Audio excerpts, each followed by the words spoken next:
We're looking today at the stainless steel Vigo fruit mill, but before we look at the unit itself, let's just talk a little bit about why we need a mill in the first place. So if you're making your own fruit juice, apple juice particularly, or any other hard fruit, we have to make sure that the fruit is pulped or broken up before we put it in the fruit press, and that's so that we can extract enough juice from it. If we just put in apples, even just sliced, you're going to get very little juice.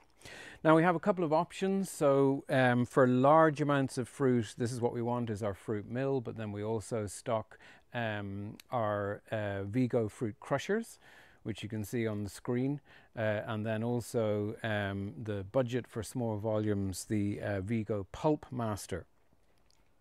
But coming back to our mill then, let's just have a look a little bit closer and we'll go through the parts. So we can see we have 4 sturdy stainless steel legs here. Now when using this, you really want it on a flat surface. The gravel that it's on now isn't ideal, but it's just to show it. Underneath here we have the powerful motor, and that drives the blades that are in the bottom of the chute here. Here we have obviously our on-off switch, and then that's a safety feature whereby once this cover is closed, if that's just hit, that's going to power the machine off. So we have our feeding chute here, and then that opens out at the top into a sort of a trumpet shape, and that's our hopper. And if we can get the camera inside, we can see then that we have baffles in the chute there, and then we can see, I hope, the blades down at the bottom. Now I'm just going to take the chute off just to show the blades.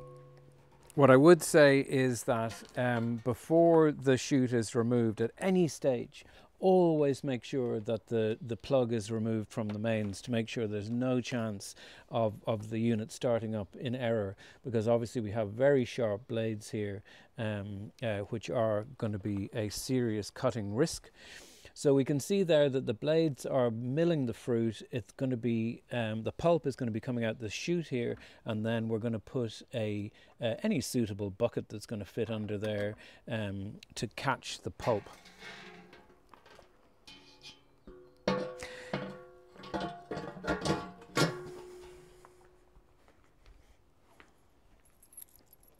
When we put the chute back on then, obviously very important again, because we have those sharp cutting blades inside, to make sure that we always put back our fixing nuts there and get them good and tight. So when using our unit then, what we want to do is we start the unit before any fruit is put in it, and that's to get the motor up to speed so it doesn't put too much strain on it. Also, when we feed the unit, we're going to be putting in a few apples at a time. We let it process them, and we let the pulp come out into the bucket. What we don't want to do is to fill the hopper with apples, because again, you're putting too much strain on the motor at a risk of overloading it.